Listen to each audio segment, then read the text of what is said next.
नभएको कु र वीरेन्द्रको वंशनाश नामको अध्यायबारे चर्चा गर्न प्रयोगशालाको 7औं श्रृङ्खला लिएर म फेरि उपस्थित भइसकेकी छु। नभएको कु र वीरेन्द्रको वंशनाश।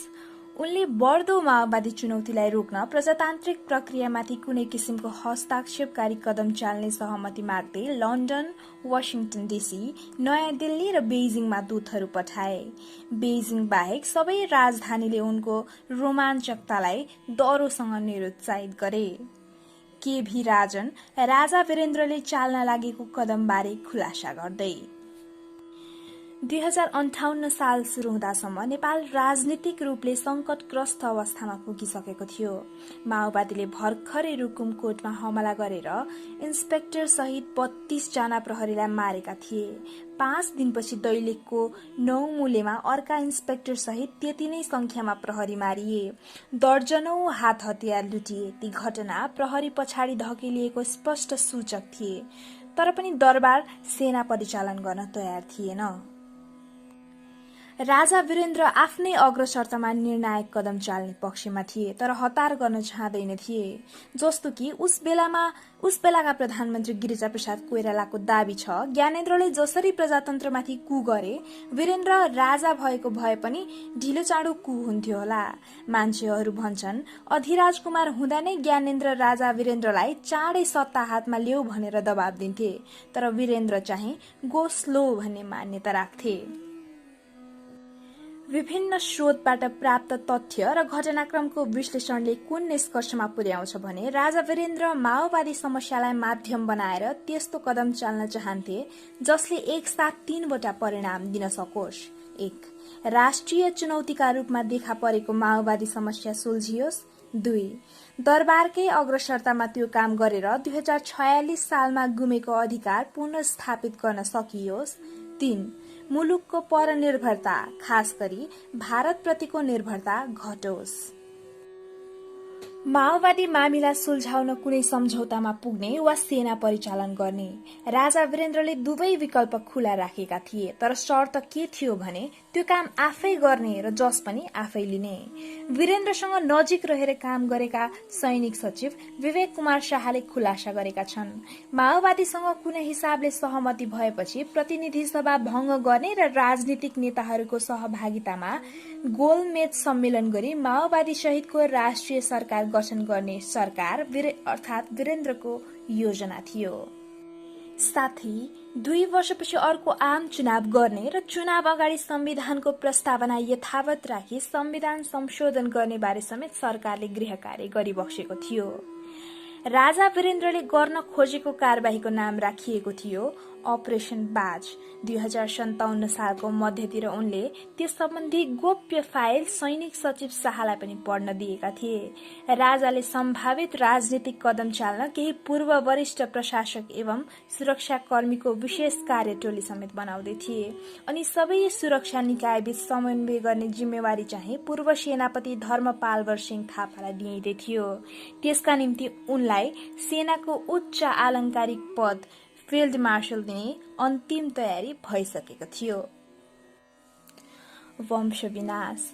राजा वीरेन्द्रले जब निर्णायक राजनीतिक कदम चाल्न लागेको ठानियो त्यसै बेला कसैले नसोचेको ढंगबाट दरबार हत्याकाण्ड भइदियो। उनी र उनको पूरै वंश विनाश भयो। त्यो घटना अचानक यसरी हुन गयो मानव कसैले राजा वीरेन्द्रका सबै योजना थाहा पाइरहेको थियो र त्यसलाई रोक्न चाहन्थ्यो। 2058 जेठ 19 मा त्यो अकल्पनीय घटनामा राजा रानी सहित राजपरिवार र शाही नाताका गरी 10 जना एकै थलोमा मारिए। दरबार हत्याकाण्डको छानबिन गर्न गठित समितिका अनुसार उक्त संहार युवराज दिपेन्द्रले गरेका थिए। प्रधान न्यायाधीश केशव प्रसाद उपाध्याय र सभामुख तारानाथ राणा भाट रहेको उक्त समितिको ठहरलाई आधिकारिक मान्ने हो भने उनले प्रेमिका देवयानी राणासँग बिहे गर्न नपाएको, नदिएको झोकमा आमा बाबु, भाइ बहिनी र नातेदारलाई दरबारभित्र त्रिभुवन सदनमा आयोजित भोजमा एकै घान बनाएको र अन्त्यमा आफूले आफैलाई गोली हानेर मारेको विवरण पत्याउनु पर्ने हुन्थ्यो, तर धेरैले त्यसलाई पत्याएनन्। के कुनै छोराले बिहे गर्न नदिएकै रिसमा आफ्नै आमा बुबामाथि गोली हान्न सक्छ? बहिनीलाई आँखा चिम्लेर मार्न सक्छ, मातेर लट्ठ भएको भनिएको अवस्थामा 4-4वटा बन्दुक बोकेर गोली दाग्न सक्छ। गद्दी नसिन राजा वीरेन्द्रको वंशनाश हुने तर सम्भावित राजा ज्ञानेन्द्रका आमा छोरा चाहिँ जोगिने, के यस्तो पनि सम्भव हुन्छ? त्यही बेला ज्ञानेन्द्र चाहिँ कसरी काठमाडौँ बाहिर पुगे? अनि त्यति धेरैलाई मारिसकेपछि हत्यारा आफूले आफैलाई किन गोली हाने, त्यो पनि देब्रे कञ्चटमा? यस्ता आम प्रश्नको जवाफ छानबिन समितिले दिन सकेन। समितिले जेठ 19 को राति दरबारमा के भएको थियो भन्ने बारे घटनास्थलमा उपस्थित व्यक्तिको बयान मात्र बटुलेको थियो। उसले न पूर्ण अनुसन्धान गर्यो न त प्रतिवेदनमा स्वतन्त्र निष्कर्ष दियो, जसले गर्दा थुप्रै प्रश्न अनुत्तरित रहे। त्यो घटना विशुद्ध पारिवारिक किचलोको परिणाम मात्र थियो वा राजनीतिक षड्यन्त्र थियो? दिपेन्द्रलाई उक्साउनेहरू पनि थिए कि? प्रतिवेदनमा उल्लेख गरिएको लागू पदार्थको कुलतमा उनलाई कसले लगाएको थियो? यस्ता जिज्ञासाहरूको जवाफ पनि आएन। शंका थप्ने घटना अरू पनि थिए, जस्तो कि मृतकहरूको पोस्टमार्टम गरिएन, उनीहरूको दाह संस्कार कर्फ्यूका माझ गरियो, वीरेन्द्रको हत्यापछि केही समय कोमामा राखिएका र राजा घोषित गरिएका दिपेन्द्रको राज्य सहायक अधिराज कुमार ज्ञानेन्द्रलाई बनाइएको थियो। उनले त्यस हैसियतमा दिएको पहिलो वक्तव्यमा आकस्मिक रूपमा स्वचालित हतियार पड्किन गई हत्याकाण्ड भएको भन्ने झुटो र हास्यास्पद विवरण उल्लेख गरेका थिए, जसले ज्ञानेन्द्रको विश्वसनीयता स्वाट्टै घटायो।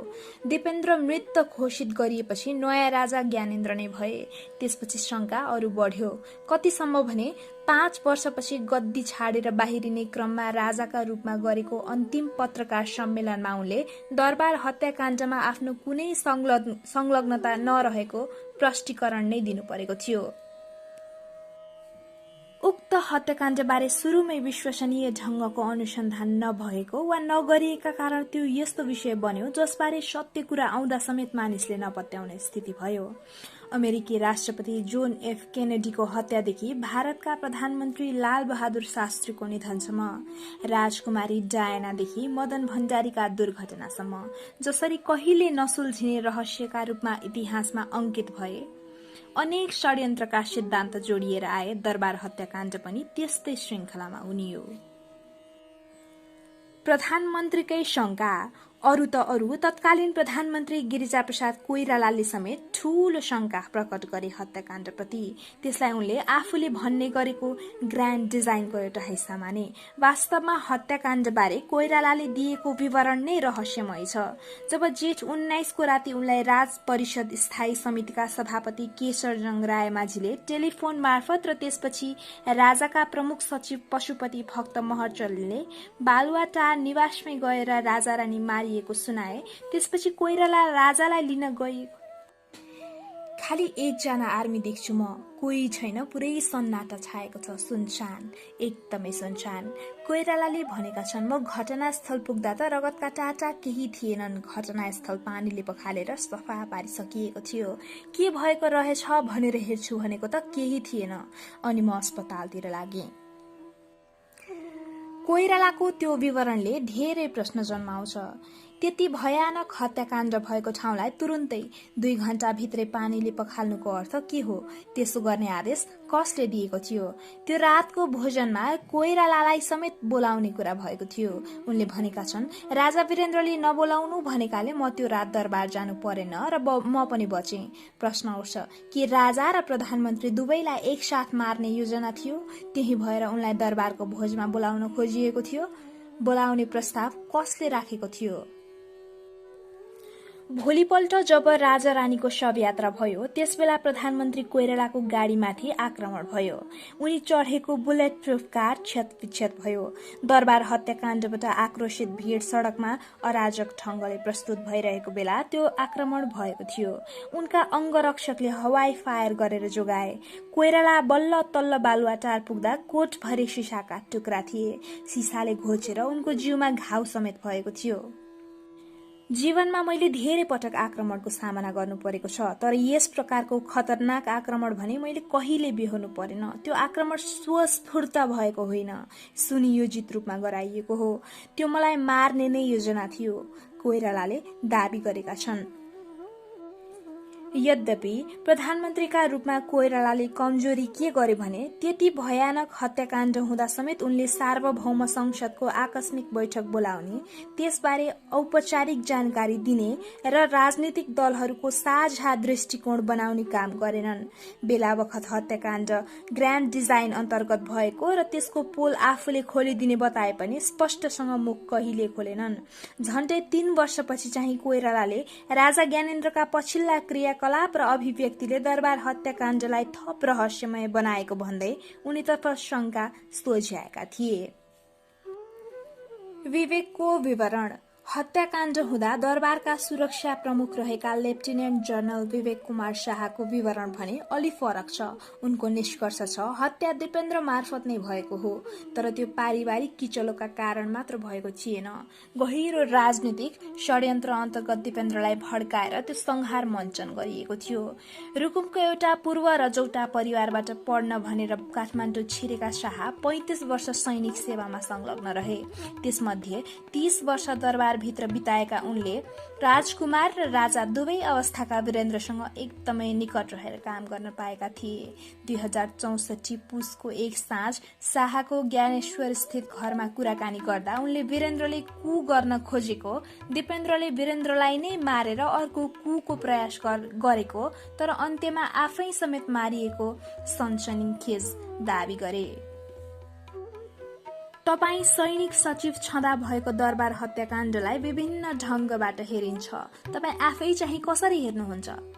यसलाई 2 किसिमले हेर्नुपर्छ। एउटा, त्यसबेला बिहेको किचलोले गर्दा युवराज दिपेन्द्रको मानसिकता एकदमै एक्सट्रिममा पुगिसकेको थियो, तर त्यही बिन्दुमा आएर हत्याकाण्ड भयो। अर्को चाहिँ त्यो हत्याकाण्ड हुनुका पछाडि राजनीतिक षड्यन्त्र रहेको र त्यसमा देशी विदेशी एजेन्सी समेत संलग्न रहेको पक्ष छ। तर राजनीतिक षड्यन्त्रको कुरा अहिलेसम्म रहस्यकै रूपमा छ। दिपेन्द्रलाई त्यो हत्याकाण्ड गर्न उक्स्याउने देशी विदेशी को थिए, त्यसको अनुसन्धान भएन। त्यसमा कुनै विदेशी इन्टेलिजेन्सको हात रहेको आशंका जसरी गरिन्छ त्यो पाटोको पनि खोजबिन हुन सकेन। हत्याकाण्डको मोटिभ खोतल्ने काम चाहिँ भएन भन्नुभएको हो। मोटिभतिर कोही पनि गएन। विशेषज्ञहरू राखेर अनुसन्धान गर्ने काम पनि भएन। त्यत्रो ठूलो आयोग, तत्कालीन प्रधान न्यायाधीश र सभामुख रहेको बनाएपछि भइहाल्यो भन्ने सोचाइ भयो। तपाईको विचारमा यदि त्यो षड्यन्त्र थियो भने षड्यन्त्रकारीहरूले दिपेन्द्रको निराशालाई नै माध्यम बनाएका हुन् त?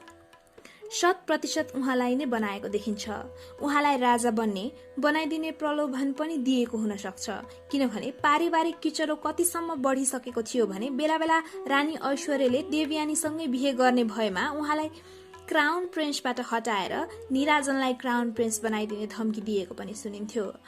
त्यसले गर्दा दिपेन्द्रमा धेरै असन्तुष्टि बढेको थियो। उहाँको त्यो मनोविज्ञानलाई नजिकबाट बुझिरहेको कसैले भड्कायो। बुबा आमा सबैलाई मारेर आफू राजा बन्ने सोचाइ आएको थियो दिपेन्द्रमा। मेरो विश्लेषणमा उहाँले अरूलाई केही गर्न खोजेको होइन, खालि राजा वीरेन्द्रलाई मारेर आफू राजा हुन खोजेको हो। राजा भएपछि मलाई इम्युनिटी हुन्छ, केही नियम लाग्दैन भन्ने उहाँको सोचाइ थियो। त्यही बिन्दुमा उहाँलाई अरूहरूले उक्साए। फेरि राजा वीरेन्द्रलाई हार्ट एट्याक भएर मुटुमा पेसमेकर राखिसकेको अवस्था थियो। त्यस दिन पनि उहाँको हार्ट एट्याकबाट निधन भएको देखाउने योजना समेत हुन सक्छ। त्यहाँ राजा वीरेन्द्रलाई मात्र मार्न खोजिएको थियो भने अरूमाथि किन गोली चलाइयो त? उहाँले पहिलो गोली सिलिङमा हान्नुभएको छ आफूतिर एटेन्सन खोज्नलाई, अनि दोस्रो गोली राजामाथि हानिएको छ। राजा लडेपछि धीरेन्द्रले नजिकैबाट दिपेन्द्रतिर जम्प गर्न खोज्दा उनीमाथि पनि गोली चलाइएको छ, अनि फेरि राजामाथि गोली हानिएको छ। यो केही सेकेन्ड भित्रको घटना हो। अटोमेटिक हतियार थियो, 1 मिनेटमा 1000 राउन्ड गोली हान्न सक्ने। त्यति भइसकेपछि त्यहाँ कोलाहलहरू मचियो। त्यही बेला जो उठे उनीहरू सबैमाथि गोली हान्न थालियो। उनी त्यस बेला जसरी मातेका थिए त्यस्तो बेला त्यो कसरी सम्भव भयो? उहाँले जसरी धेरै ड्रिङ्क गरेको भनेर बाहिर आयो त्यो बिल्कुलै होइन। उहाँले त्यस बेला माते जस्तो अभिनय मात्र गरेको हो।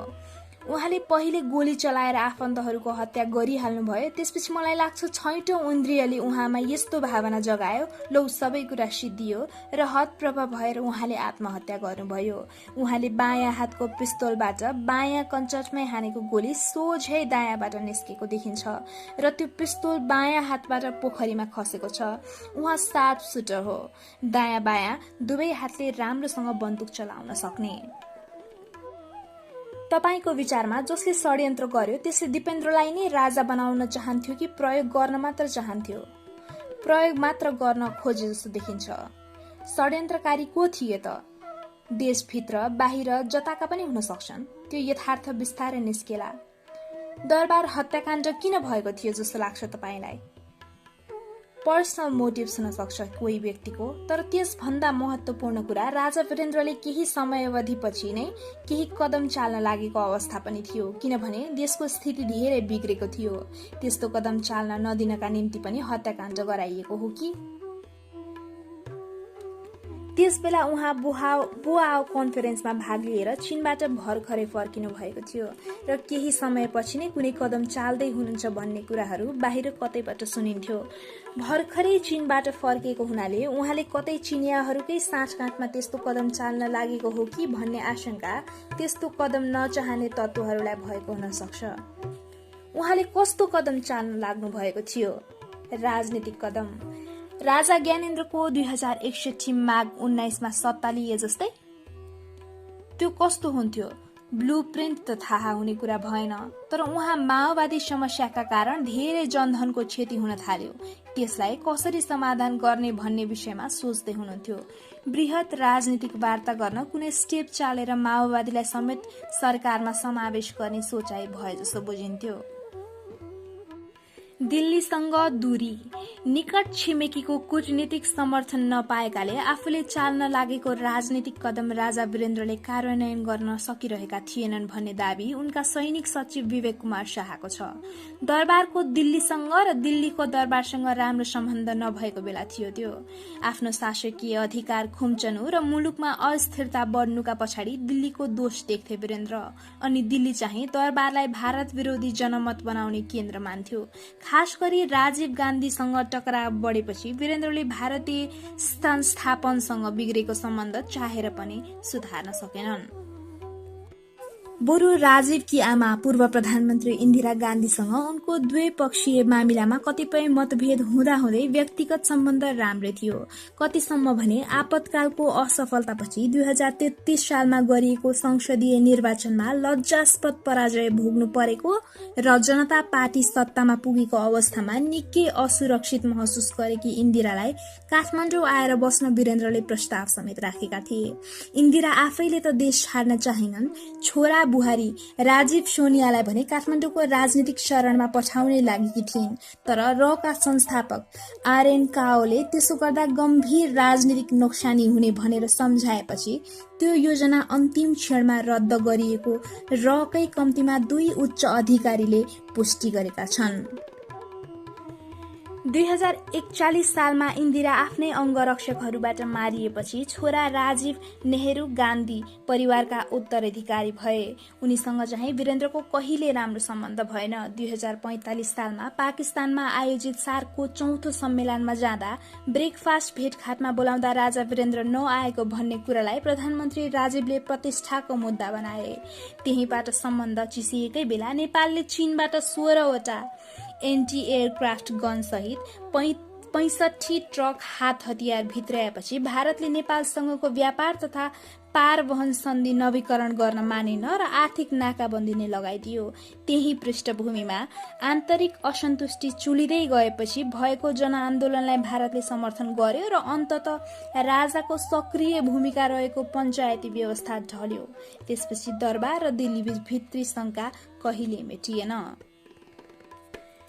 2048 सालमा राजीव गान्धी मारिएपछि नेहरू गान्धी परिवार बाहिरका पी.भी. नरसिंह राव भारतका प्रधानमन्त्री बने। उनीसँग भने राजा वीरेन्द्रको राम्रो समन्वय थियो। वीरेन्द्रले नेहरू गान्धी परिवारसँग रहेका असमझदारीहरू मेटाउन नसके पनि रावको नेतृत्वमा मित्रता र सहयोगको नयाँ युग प्रारम्भ हुने सन्देश पठाए भने रावले पनि भारतसँग परिपक्व सम्बन्ध राख्न भुटानका राजाले झैं नेपाली राजाले पनि रचनात्मक योगदान पुर्याउने धारणा राखे। संवैधानिक राजतन्त्रसँग घनिष्ठता बढाउँदा नेपालमा बहुदलीय प्रजातन्त्र सुदृढ हुने रावको सोचाइ नै पछि गएर भारतको चर्चित दुई खम्बी नीति 2 पिलर थ्योरी बन्न पुगेको थियो। राजतन्त्रसँग सम्बन्ध सुधार्ने रावको त्यही नीतिलाई प्रतिनिधित्व गरे 2051 सालमा खटाइएका नयाँ राजदूत के.भी. राजनले। उनको कार्यकालमा वीरेन्द्रले पनि दिल्लीसँग सम्बन्ध सामान्यीकरण भएको सन्देश दिन चाहे। 2052 सालमा उस्ताद अमजद अली खानको सांगीतिक प्रस्तुत हेर्न भारतीय दूतावास नै छिरे। 2054 सालमा भारतको स्वतन्त्रता दिवसका अवसरमा दूतावासद्वारा आयोजित कार्यक्रममा राजपरिवार, मन्त्री परिषद र पूर्व प्रधानमन्त्रीहरूको पल्टन नै लिएर गए। राजदूतलाई बीचमा राखेर सामूहिक तस्बिर खिचाए, जुन भोलिपल्ट पत्र पत्रिकामा छापिएपछि दिल्ली दरबार सम्बन्ध सुध्रिएको सन्देश गयो। 2055 सालमा भारतको गणतन्त्र दिवसमा दिल्लीमा आयोजित विशेष समारोहमा राजा वीरेन्द्रलाई प्रमुख अतिथि बनाइएपछि सम्बन्ध अझ नजिकिएको देखियो। भारतीय राष्ट्रपति र प्रधानमन्त्री दुवैको सम्बोधनमा उनको प्रशंसा झल्केको थियो। खास गरी राजनीतिक दलहरूले राम्रोसँग काम गर्न नसक्दा पनि प्रजातन्त्रको सम्वर्धनमा नेपाली राजतन्त्रले भूमिका खेलेको भन्ने त्यहाँको बुझाइ थियो।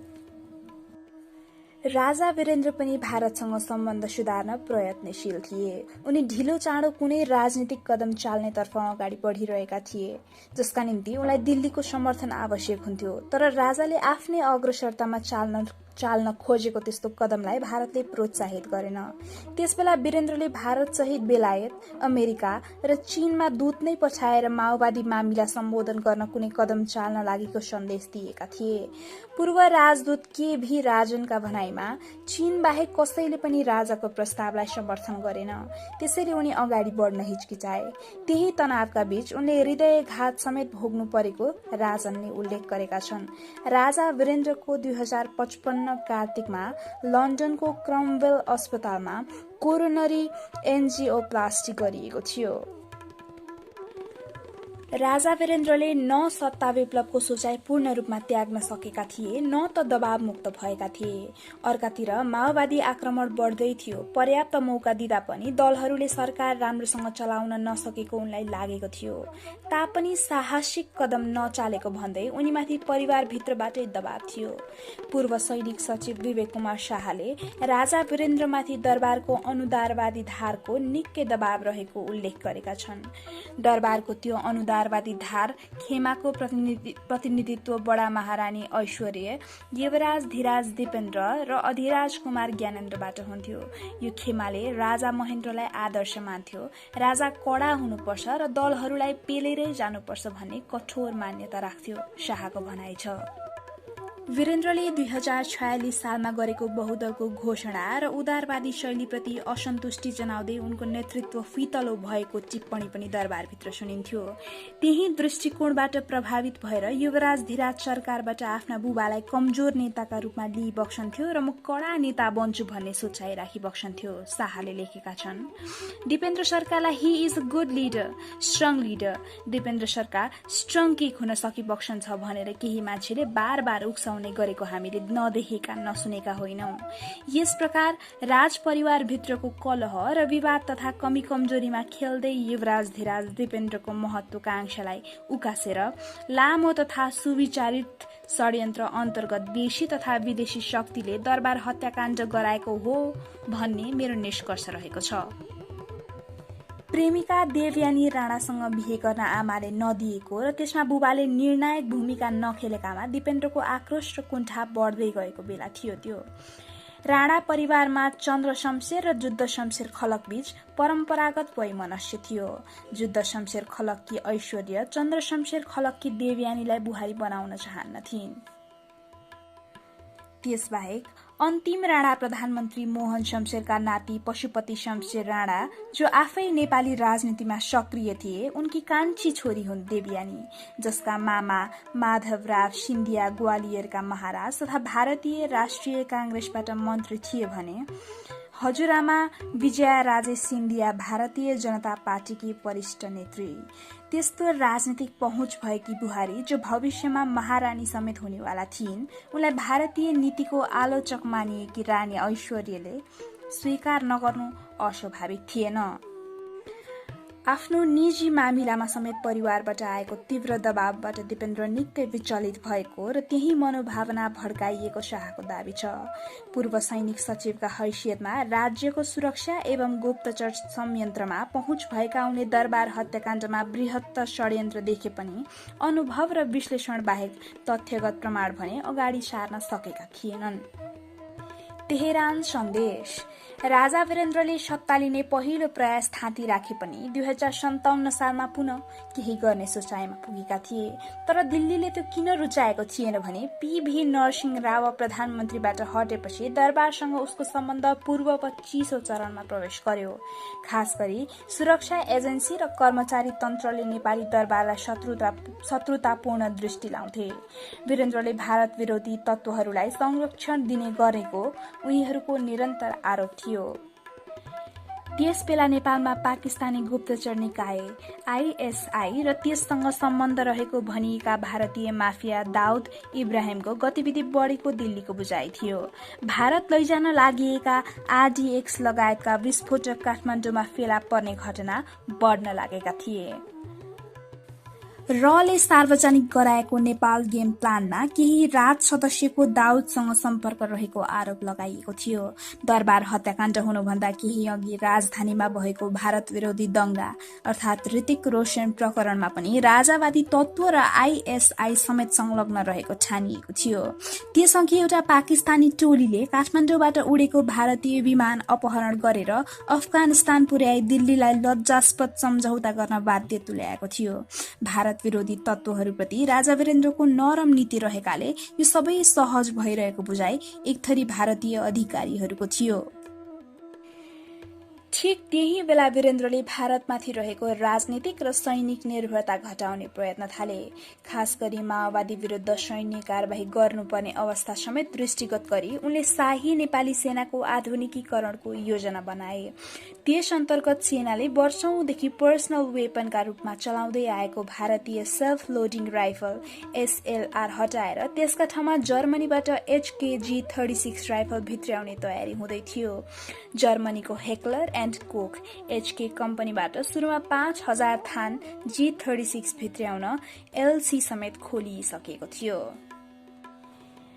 निकट भविष्यमै G36 को एसेम्बलिङ लाइन काठमाडौँमै राखेर उत्पादन गर्ने र बंगलादेश, श्रीलंका सहित दक्षिण एसिया र दक्षिण पूर्वी एसियाका केही मुलुकमा आपूर्ति गर्ने गोप्य योजना समेत कार्यान्वयन गरिँदै थियो।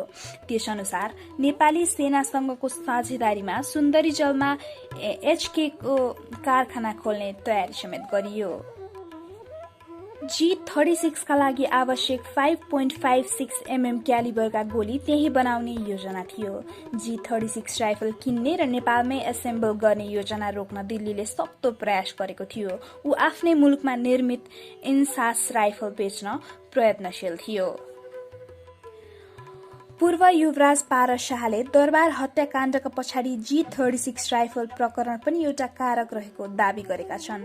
उनले सिंगापुरको एउटा टेबलोइडलाई दिएको अन्तर्वार्तामा उक्त हत्या पछाडि दिपेन्द्रको देवयानीसँगको प्रेम प्रकरण र 2046 सालमा गरिएको राजनीतिक परिवर्तनप्रतिको असन्तुष्टि बाहेक सेनाका लागि हतियार खरिद गर्ने सम्बन्धमा राजा वीरेन्द्रसँग मतभेद रहेको विषय समेत रहेको उल्लेख गरेका छन्। राजा वीरेन्द्रले भारतसँग दूरी बढ़िरहेका बेला चीनसँग भने राजनीतिक रणनीतिक सम्बन्ध विस्तार गरिरहेका थिए। चीनको 10 पटक औपचारिक भ्रमण गरेका वीरेन्द्र पछिल्लो पटक 2057 फागुनमा चीनिया राष्ट्रपति जियाङ जेमिङको निमन्त्रणमा एक साता भ्रमण गरेर फर्केका थिए। त्यस क्रममा उनले चीनको नेतृत्वमा 24 राष्ट्र सम्मिलित बोआओ एसियाली मञ्चको घोषणा कार्यक्रममा सम्मानित अतिथिका रूपमा सम्बोधन गरेका थिए। त्यसपछि चिनिया प्रधानमन्त्री झु रोङजी नेपाल आए। त्यही अवसरमा चीनले कोदारी राजमार्गपछि दुई देश जोड्ने दोस्रो नाका केरुङ रसुवा सडक बनाइदिने सहमति जनायो। एक चिनिया प्राज्ञका भनाइमा राजा वीरेन्द्रले स्वतन्त्र र आत्मनिर्भर परराष्ट्र नीति लागू गरेकाले भारतीयहरूले उनलाई मन पराउँदैन थिए। आफूले चाल्न लागेको राजनीतिक कदमप्रति भारतले समर्थन नजनाउने देखेपछि वीरेन्द्र चीनको समर्थनमा अगाडि बढ्दै थिए। माथि चर्चा गरिएको अपरेसन बाज त्यसैको प्रतिफल थियो। त्यही बेलाको एउटा अनौठो घटना भारतका पूर्व राजदूत केभी राजनले आफ्नो संस्मरणमा उल्लेख गरेका छन्। राजनका अनुसार त्यो हत्याकाण्डको ठिक अघि उनले राजाका तर्फबाट निकै संवेदनशील सन्देश पाइरहेका थिए। जब काठमाडौँमा ठूलै गडबडी हुन लागेको थियो र राजाले भारत सरकारलाई कुनै संकटकालीन सन्देश दिन चाहेको खबर उनले पाए, त्यसलाई गम्भीरतापूर्वक लिए। त्यसवखत उनी प्रधानमन्त्री अटल बिहारी वाजपेयीसँगै इरान भ्रमणमा थिए। विदेश मन्त्री जसवन्त सिंहलाई दिएर राजन मध्यरात वाजपेयीको होटल कोठामा छिरे। प्रधानमन्त्री वाजपेयीले सबै विवरण ध्यान दिएर सुने अनि सुझावजन्य दृष्टि आफ्ना विदेश मन्त्रीतर्फ लाए। जसवन्तले भने, अटलजी, मलाई लाग्छ हामीले राजालाई तुरन्त काठमाडौँ जान, राजालाई भेट्न र विस्तृत प्रतिवेदन साथ आउन भन्नुपर्छ। वाजपेयीले आँखा बन्द गरे र केही बेर सोचे अनि भने, हामीले राजाका विशेष दूतलाई बोलाउनु उचित हुन्छ। तर वाजपेयीहरू तेहरानबाट दिल्ली फर्केर त्यो निर्णय कार्यान्वयन गर्न नपाउँदै काठमाडौँमा अनिष्ट भयो। राजा वीरेन्द्र नै मारिएपछि उनले दिल्लीबाट के कस्तो आपतकालीन सहयोग चाहेका थिए प्रष्ट हुन सकेन। नयाँ कोत पर्व। राजा वीरेन्द्र कुन अवस्थाबाट गुज्रिरहेका थिए र दरबारभित्र कस्तो आँधीबेहरी चलिरहेको थियो त्यसबारे त माओवादीहरू अवगत थिएनन्। तर जब दरबार हत्याकाण्ड भएको खबर सुने त्यसमा उनीहरूले ठूलै षड्यन्त्र देखे। हत्याकाण्ड भएको बेला बाबुराम भट्टराई दिल्लीको मंगलपुरीमा बस्ने गर्थे। उनी जेठ 20 को बिहान 5 बजे कसैलाई छाड्न छेउको रेलवे स्टेशन गएका थिए। दिल्लीकै पत्रकार आनन्द स्वरूप वर्माले फोन गरेर अघिल्लो रातको हत्याकाण्ड बारे बताए। त्यो सुन्न साथ बाबुरामले धीरेन्द्र बारे बुझ्न खोजे, किनभने त्यस बेला उनै मार्फत राजा वीरेन्द्रसँग माओवादीहरूको संवाद भइरहेको थियो।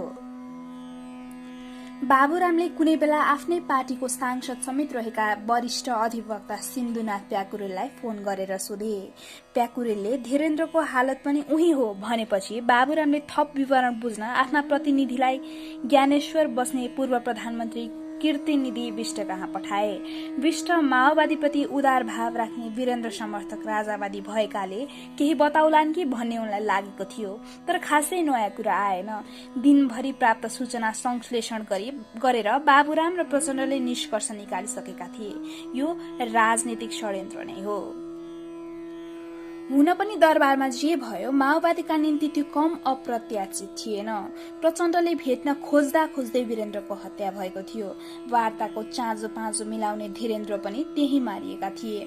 वीरेन्द्रले आफू विरुद्ध सेना परिचालन गरिहाल्न नमानेको र त्यसो गर्न उनीमाथि ठूलै दबाव परिरहेको समेत माओवादीले देखे सुनेका थिए। त्यस्तो अवस्थामा 81 हत्याकाण्ड हुनुलाई उनीहरूले ठूलै षड्यन्त्रका रूपमा लिए र आरोप लगाए नयाँ राजा ज्ञानेन्द्र, प्रधानमन्त्री गिरिजाप्रसाद कोइराला र भारत र अमेरिकामाथि। त्यसको प्रवक्ता बन्न पुगे बाबुराम। उनले पश्चिम दिल्लीको एउटा पार्कमा बसेर चर्चित लेख लेखे, नयाँ कोत पर्वलाई मान्यता दिनु हुँदैन। कान्तिपुरमा प्रकाशित त्यो लेखमा दरबार हत्याकाण्डलाई सत्ता विप्लवको संज्ञा दिँदै 150 वर्ष अघि जंगबहादुरले हनुमान ढोकाको कोतमा दर्जनौं भारदारलाई मारेर राणा शासनको जग बसालेको घटनासँग तुलना गरिएको थियो।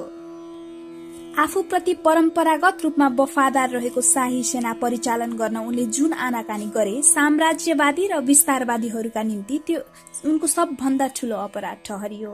माओवादीसँग नरम भएकैले राजा वीरेन्द्र षड्यन्त्रको शिकार भएको बाबुरामको दावी थियो। उनले लेखेका थिए, भारतीय विस्तारवादको लक्ष्य नेपाललाई सिक्किम बनाउनुको सट्टा पहिले भुटान बनाएर पछि सिक्किम बनाउने नयाँ ग्रान्ड डिजाइनमा बदलियो। CIA को सहमतिमा रले यस सम्बन्धी रणनीतिको तर्जुमा गर्यो। आइएसआईको हौवा खडा गरेर रले दरबारभित्र समेत आफ्नो पहुँच बनायो र भुटानीकरणको निम्ति नयाँ जिग्मे सिग्मे चयन गर्यो। त्यही जिग्मे सिग्मे मार्फत दरबारभित्रैबाट यो कोद पर्वको मञ्चन गरियो। पहिले नै गिरिजाका रूपमा लेन्डुप दोर्जी पाइसकेको रले अब जिग्मे सिग्मे र लेन्डुप दोर्जीको नयाँ गठबन्धन नेपालमा गराएर भुटानीकरण हुँदै अन्ततः सिक्किमीकरण गर्ने बृहत रणनीति कार्यान्वयन गरेको कुरामा अब कसैलाई कुनै शंका नभए हुन्छ। हिमाली अधिराज्य सिक्किमलाई आफूमा गाभेर भारतले एउटा प्रान्तमा परिणत गरेको थियो भने भुटानलाई संरक्षित राज्य सरह बनाएको थियो। भारतले नेपाललाई पहिले भुटान जस्तो बनाउने अनि पछि सिक्किम झैं आफूमा मिलाउने राजनीतिक षड्यन्त्र मातहत दरबार हत्याकाण्ड मञ्चन गरेको भट्टराईको दाबी थियो। उनले भुटानी राजा जिग्मे सिग्मेको जस्तो भूमिका नयाँ राजा ज्ञानेन्द्रले निर्वाह गरेको ठोकुवा गर्दै सिक्किमलाई भारतमा विलय गराउन मुख्य भूमिका खेल्ने त्यहाँका अन्तिम प्रधानमन्त्री लेन्डुपु दोर्जीसँग प्रधानमन्त्री गिरिजाप्रसाद कोइरालालाई दाँजेका थिए। माओवादीको दाबी तथ्यमा भन्दा बढी षड्यन्त्रको सिद्धान्तमा आधारित विश्लेषण जस्तो देखिन्थ्यो। उनीहरूले अमेरिकी र भारतीय गुप्तचर निकायहरू CIA तथा रको संलग्नताको दाबी गरेका थिए, जसको छद्य गतिविधिबारे सामान्यतामा आम स्तरमा जानकारी हुँदैन। माओवादीहरू राजा वीरेन्द्रका भाइ धीरेन्द्रले अन्तिम सम्पर्कमा भनेको कुराबाट झन बढी सशंकित थिए। बाबुरामका भनाइमा दरबार हत्याकाण्ड हुनुभन्दा केही साता अघि हाम्रा प्रतिनिधिहरूसँगको अन्तिम बैठकमा धीरेन्द्र शाहले आफ्नो र राज परिवारका अन्य सदस्यहरूको जीवन खतरामा रहेको बताएका थिए। 2058 जेठ 19 को दरबार हत्याकाण्डको बृहत्तर षड्यन्त्रबारे हामीसँग भएको ठोस प्रमाणहरू मध्ये यो एउटा हो। हत्याकाण्ड भएको 5 वर्षपछि मैले दिल्लीमा भेटेर प्रचण्डलाई सोधे, दरबार हत्याकाण्ड षड्यन्त्र थियो भनेर पुष्टि गर्ने तथ्यगत आधार पनि थियो तपाईहरूसँग? माओवादी अध्यक्षले लुकाएनन्। त्यस्तो ठूलो फ्याक्ट तपाईले खोजे जस्तो फ्याक्ट त हामीसँग छैन। छेवैमा बसेका बाबुरामले तत्कालै थपे, केही अमेरिकन पत्रकारहरूले कोट गरेर लेखेका छन् नि, पेसिफिक कमान्डका अमेरिकी सैनिक आएर यस्तो गरे, योजना बनाए भन्ने पनि उल्लेख गरेका छन्। त्यसबेला वेन मार्सेन नामका एक अमेरिकी पूर्व सैनिक एवं पत्रकारले नेपाली सेनालाई भूकम्पीय जोखिम सम्बन्धी प्रशिक्षण दिलाउने नाममा CIA ले अमेरिकी सेनाको आवरणमा स्पेशल फोर्स काठमाडौँ पठाएको, त्यसैले बेली नाइटिङ्गेल 1 नामको गुप्त कारबाही अन्तर्गत दरबार हत्याकाण्ड गराएको, त्यसमा ज्ञानेन्द्र तथा र समेतको मिलोमतो रहेको, तर नियोजित ढंगले देवयानी प्रकरण उछालेर दोषजति दिपेन्द्रमाथि लगाइएको दावी गरेका थिए। त्यसबेला अमेरिकी सेनाका टोली नेपाल आएर नेपाली सेनासँग भक्तपुरमा संयुक्त अभ्यास पनि गरेको थियो। तर मार्सेनले दावी गरे जस्तो दरबार हत्याकाण्डसँग त्यसको कुनै पनि साइनो रहेको पत्याउने आधार थिएन। माओवादीसँग पनि प्रमाणिक तथ्य त थिएन, तर राजनीतिक परिस्थितिको विश्लेषणले उनीहरूलाई बाह्य षड्यन्त्रकै निष्कर्षमा पुर्याएको थियो। यद्यपि त्यो विश्लेषण पनि विरोधाभासपूर्ण थियो। प्रचण्डले हत्याकाण्डको भोलिपल्टै जेठ 20 निकालेको अपिलमा गिरिजा सरकार र भारतीय शासक वर्गतर्फ इशारा गरिएको थियो भने दोस्रो वक्तव्य जेठ 23 मा भारतीय खुफिया एजेन्सी र गिरिजा सरकारको मिलीभगतमा हत्या गरिएको दावी थियो। त्यसपछि बाबुरामको कान्तिपुरमा प्रकाशित लेख जेठ 24 र पोलिट ब्युरो बैठकको वक्तव्य जेठ 29 मा चाहिँ ज्ञानेन्द्र र CIA लाई समेत षड्यन्त्रकारीको पंक्तिमा राखिएको थियो। को थियो त खास हत्यारा? माओवादी आफै रणभुल्लमा थिए। उनीहरूले त्यसलाई एउटा ठूलो राजनीतिक अवसरका रूपमा उपयोग गर्न भने खोजे। विद्रोहको असफल प्रयत्न। माओवादीले भर्खरै दोस्रो राष्ट्रिय सम्मेलन गरेर शहरी जनविद्रोहबाट सत्ता कब्जा गर्ने नीति प्रचण्ड पथ पारित गरेका थिए।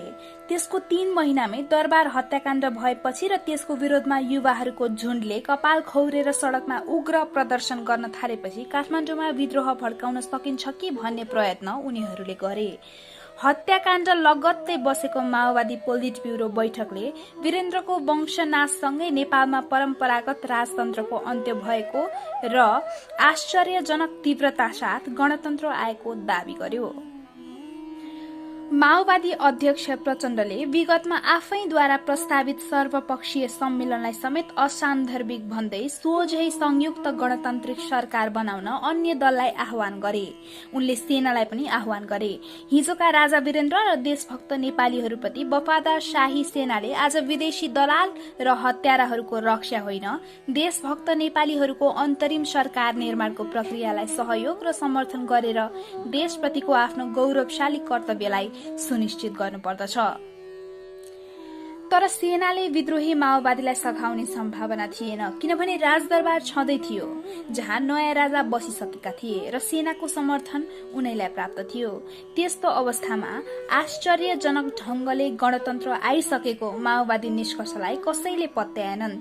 त्यो फगत राजनीतिक नारा बन्न पुग्यो। आम मानिसले दरबार हत्याकाण्डलाई स्वाभाविक मान्न सकिरहेका थिएनन्, तर गणतन्त्रका पक्षमा पनि लागिहालेनन्। शहरी क्षेत्रमा प्रभावशाली रहेका सत्तारूढ कांग्रेस, विपक्षी एमाले लगायतका मूलधारका दलहरूको अवस्था त्यस्तै थियो। हत्याकाण्डबारे शंका त स्वयं प्रधानमन्त्री गिरिजाप्रसाद कोइरालालाई समेत थियो। विपक्षी नेता माधव कुमार नेपाल पनि त्यही भएर दरबारद्वारा गठित छानबिन समितिमा बस्न मानेनन्।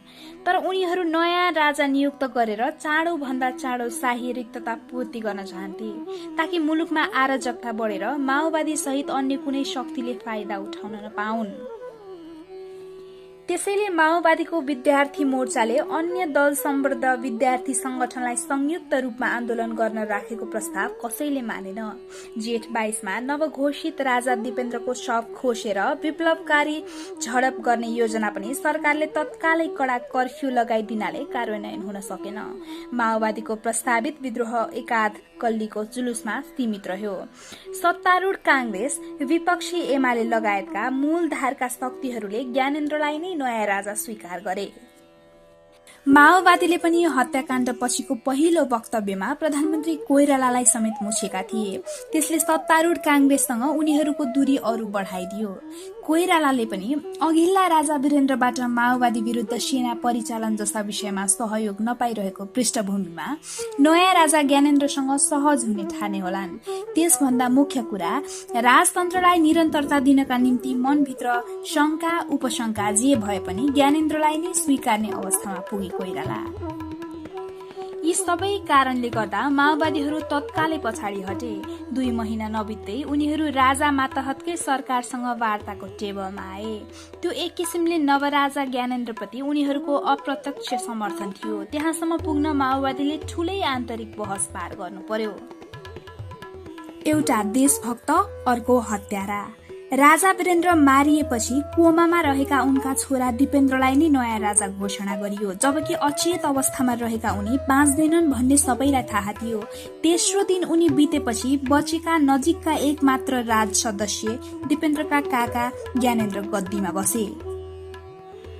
माओवादीले मरेका राजा वीरेन्द्रलाई त देशभक्त भनेर प्रशंसा गरेका थिए, तर जिउँदा ज्ञानेन्द्रलाई के भन्ने? नयाँ राजासँग पनि अघिल्लासँग झैं कार्यगत एकता हुन सक्छ कि सक्दैन भन्नेमा माओवादी नेताहरू प्रारम्भमा प्रष्ट थिएनन्। उक्त निर्णयप्रति पार्टीभित्र सबै सहमत थिएनन्, जस्तो कि पोलिट ब्युरो सदस्य रविन्द्र श्रेष्ठ। त्यसबेला माओवादी उपत्यका ब्युरो इन्चार्ज रहेका रविन्द्रले आफ्नो धारणा विपरीत राजा ज्ञानेन्द्रमाथि दोष थोपरेर आएको पोलिट ब्युरो बैठकको वक्तव्य नै रोकिदिए।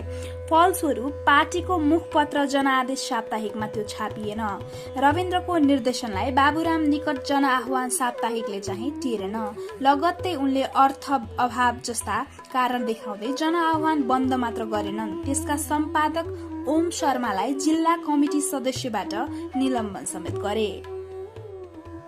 मैले रविन्द्र श्रेष्ठलाई उक्त घटना बारे सोधेको थिएँ। उनको तर्क ज्ञानेन्द्रलाई पनि वीरेन्द्रलाई झैं उपयोग गर्न सकिन्छ, उनीमाथि आरोप लगाइहाल्नुहुन्न भन्ने थियो। मैले त्यसबेला 95% शंका ज्ञानेन्द्रमाथि नै गरे पनि 5% विकल्प त बाँकी राखौं भनेको मात्र हो। 2063 सालमा माओवादी छाडेका रविन्द्र भन्छन्, किनभने त्यो काण्ड दिपेन्द्रले नै गरेको हुन सक्छ वा अरू कोही पनि संलग्न हुन सक्छ। आखिर हामीसँग तथ्यगत जानकारी त छैनन्। भोलि त्यो हत्याकाण्ड ज्ञानेन्द्रले गरेको होइन भन्ने पुष्टि भयो भने त पार्टीको छवि के हुन्छ भनेको थिएँ। यता बाबुराम चाहिँ ज्ञानेन्द्रमाथि तीव्र प्रहार गरेरै गणतन्त्रको वातावरण बनाउन सकिन्छ भन्नेमा थिए। रविन्द्रसँग उनको कुरै मिल्दैन थियो। काठमाडौँमै भूमिगत बसेका रविन्द्रले चाहिँ बाबुरामको भनाइलाई वास्तै नगरी ज्ञानेन्द्रका दूतहरूसँग संवाद गरिरहे। पुराना दरबारिया सूत्रहरूले पनि माओवादीसँग सम्पर्क गरी हत्याकाण्डमा राजा ज्ञानेन्द्रको कुनै हात नरहेको जिकिर गर्दै सम्बन्ध सुधारको प्रस्ताव राखेका थिए। उनीहरूले राजाको अन्तर्राष्ट्रिय प्रभाव र मान्यता छ, माओवादीको जनआधार छ, संसदीय पार्टीहरूलाई पाखा लगाएर हामी मिलेमा धेरै काम गर्न सक्छौं भन्ने तर्क गर्थे। प्रचण्डका अनुसार चुनावमा भाग लिएर संसदमा 2/3 बहुमत दिलाइदिने प्रस्ताव समेत ज्ञानेन्द्रबाट आएको थियो। दरबार हत्याकाण्ड भएको 1.5 महिनापछि होलेरीमा माओवादी विरुद्ध सेना परिचालन गर्ने प्रधानमन्त्री कोइरालाको कोशिश ज्ञानेन्द्रको हस्तक्षेपले रोकिएपछि दरबार र माओवादी बीच अप्रत्याशित मिल्ती देखिएको थियो। त्यसैको सेरोफेरोमा 2058 साउनदेखि सरकार माओवादी शान्ति वार्ता शुरू भएको थियो। सरकारी प्रतिनिधिहरूसँग वार्ता चलिरहेका बेला माओवादीहरूको दरबारिया दूतहरूसँग पनि संवाद बाक्लिएको थियो। जबकि पार्टीको आधिकारिक निर्णयमा ज्ञानेन्द्र हत्यारा भनिएका थिए तापनि उनलाई मान्यता दिने किसिमले राजावादीसँग भेटघाट गरिरहेकामा बाबुराम र उनी पक्षधर नेताहरूले विरोध जनाए। राजा ज्ञानेन्द्रलाई मान्यता दिने कि नदिने भन्ने विषयलाई लिएर माओवादी भित्र उब्जेको विवादबारे 2058 कार्तिकमा भारतको फरिदाबादमा भएको पोलिट ब्युरो बैठकमा व्यापक छलफल भयो। त्यहाँ रविन्द्र श्रेष्ठले ज्ञानेन्द्रसँग पनि ढोका बन्द गर्नु हुँदैन, वीरेन्द्रलाई जसरी नै उपयोग गर्न सकिन्छ भन्ने आफ्नो मान्यता प्रस्तावकै रूपमा राखे। बादल, किरण जस्ता दिग्गज नेताहरू समेत त्यसप्रति सकारात्मक देखिए। उनीहरूको मान्यता राजासँग मिलेर संसदीय दलहरूलाई किनारा लगाउने र मिलेर शासन गर्ने भन्ने थियो। बाबुरामले त्यसको विरोध गरे। दरबार हत्याकाण्डपछि उनी स्पष्टतः गणतन्त्रका पक्षमा उभिन थालेका थिए। बाबुरामको भनाइसँग सहमति जनाउँदै अध्यक्ष प्रचण्डले तत्काल ज्ञानेन्द्रसँग सहकार्य हुन नसक्ने धारणा राखेपछि मात्र रविन्द्र श्रेष्ठको प्रस्ताव पारित भएन। ज्ञानेन्द्रसँग मिल्ती हुने सम्भावना तत्काललाई टर्यो, तर ढोका पूर्ण बन्द भइसकेको थिएन।